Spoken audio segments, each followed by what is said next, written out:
Құрметті радио тыңдаушылар, сіздерді Салтанат Ермекованың Астана байтақ атты авторлық хабарын тыңдауға шақырамыз.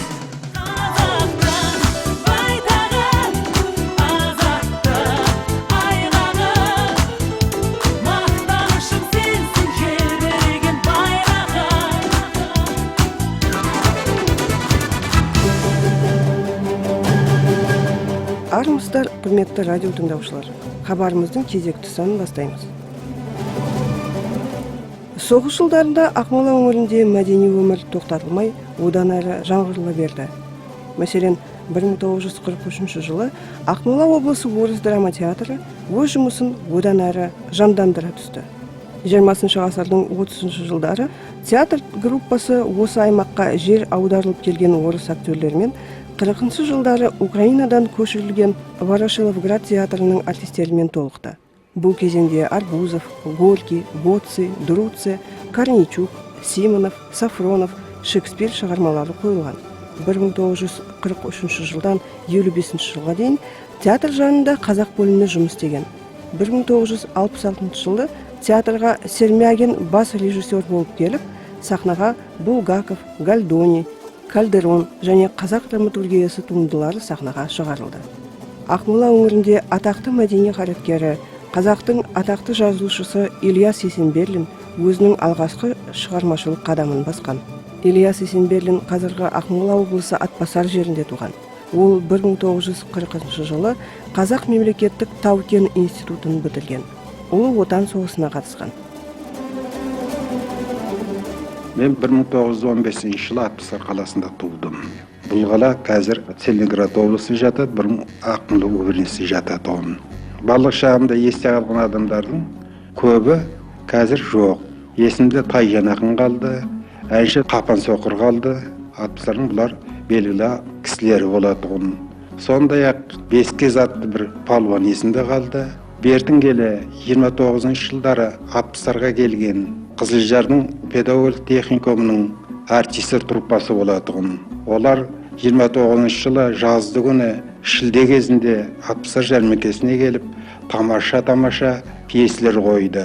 Арқалық, Қарагөз, Шернияз, осы пьеселерді ойнаған Шахмет Құсайынов, Базарайым Хасенова, осылар менің әлі шейін көз алдымда тұр. Есенберлиннің алғашқы шығармалары 1940 жылы басылды. Ол көркем әдебиеттің көп жанрында жазған. Оның ішінде проза, поэзия, драматургия, кинодраматургия. 1945 жылы Айша, Сұлтан поэмаларын жазған. Адамгершілік туралы жыр өлеңдер жинағын шығарған. 1959 жылы Біржан Сал трагедиясы дастанын жазған. Оның ең атақты шығармаларының ішінде тарихи романдар Қахар, Алмас қылыш, Жан талас трилогиясы қазақ халқының басынан өткен ауыр кезеңдері суреттеген шынайы тарихи шығарма ретінде танылды. Есенберлиннің прозасы түгел дерлік орыс тіліне аударылған. Сіздер жазушының Қазақ радиосы архивінен алынған естеліктерін тыңдап отырсыздар. Қиялшы жас бала болмайды. Бала кішкентай кезінен асқан мерген, не бір асқан палуан, не бір асқан әнші, не бір асқан ақын, осындай болуды қашанда осы көкейкесті арман етіп келеді. Мен өлеңді ерте бастадым. 4 класстан бастап мен өлең жаза бастадым. Ол өлеңдерінің көбі сол кездегі қабырғы газеттерінде шығып тұрды. Ең ақырғысы 32 жылғы қабырғы газетінде шықты. Ал ол уақытта әлгідей жас балаға тән армандар болған менен дәл ақын бола қояйын деген менде көкейкесті арман болған жоқ.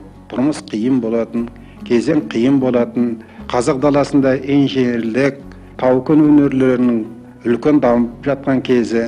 Сондықтан алғашқы менің ойларым, арманым десе де болады, Тау-Кен инженер болып шығу болады. Мен осы себептен Тау-Кен институтына түстім. Тау-Кен институтына түсіп 40 жылы бітіргеннен кейін соғысқа кеттім. Майданнан жаралы болып қайтқаннан кейін қайтадан өз мамандығыма жұмыс істеуге мүмкіншілігім болмай қалды. Жаным сүйген әдебиетке себеп болған менің шақтыға түспей осы әдебиет майданына араласа бастағанымнан. Әнім ұйып тына бер Өскөйім төрім наралқа, қолагер жортқан қобабен, сүйімін сен озарға.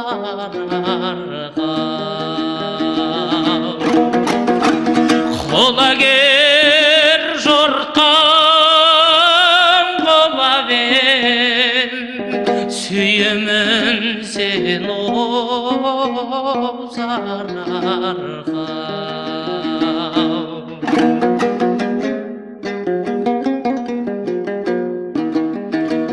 Қосылып сәудім тыңен сан, таңдасын әнге баялға. Ақын сәкем бір жансан, серілер ел озарға. Ақын сәкем бір жансан, серілер ел озарға.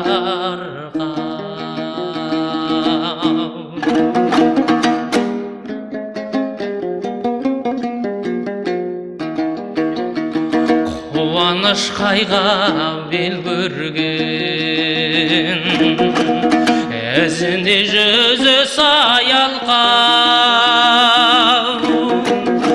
80 гүл балқаш көм көрген, жезгиіп ел озарға. 80 гүл балқаш көм көрген, жезгиіп ел озарға.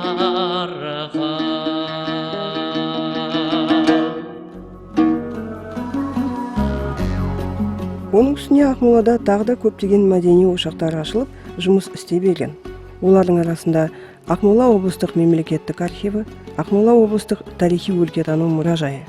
Ақмола облысының тарихына байланысты құжаттарды мемлекеттікті сақтауға алған арнаулы мекеме осы мемлекеттік архив болған. Архивте облыстық, уездік, аудандық, болыстық ревкомдар мен кеңестердің атқару комитеттерінің қызметін айғақтайтын 1917 жылдан бергі тарихи құжаттар жинақталған. Облыс жеріндегі кәсіпорындар мен халық ағарту, заң қорғау, денсаулық сақтау және мәдени ағарту орындарының жұмысын ағақтайтын құнды деректер сақталған. Ақмола облыстық тарихи-өлкетану мұражайы мәдени ағарту мекемесі. Ол 1927 жылы 1 мамырда құрылған. Мұражайдың алғашқы экспозициясы түрлі мекемелер сыйға тартқан жан-жануарлардың қаңқалары, қару-жарақ, сауыт-сайман, тағы басқа бұйымдардан құралған. 1927 жылы мұражай өзінің алғашқы экспедициясын ұйымдастырып, өлкенің табиғаты, тарихы жөнінде құнды мәліметтер жинаған. 1927-29 жылдарда мұражай қорында өлкенің өнеркәсібі, успен, кен орны туралы материалдар мен этнографиялық бұйымдардан тұратын 1000-нан астам экспонат болды. 20 ғасырдың басындағы қала тұрғындарының киім үлгілерімен кеңес дәуірін қамтитын құнды материалдармен толықтырылды. Осымен хабарымыз аяқталды. Хабарда келесі әдебиеттерден мәліметтер қолданылған. Қазақстан соғыс жылдарында Қазақстан Ақмола энциклопедиялары, Дүйсеков Қаһар роман туралы мақаласы және Қазақ радиосынан алынған мәліметтер. Хабарды дайындағандар саунд-дизайнер Шоқан Тоқжолов, хабарды жүргізген Салтанат Ермекова. Құрметті радио тыңдаушылар, сіздер Астана байтақ хабарын тыңдадыңыздар. Келесі кездескенше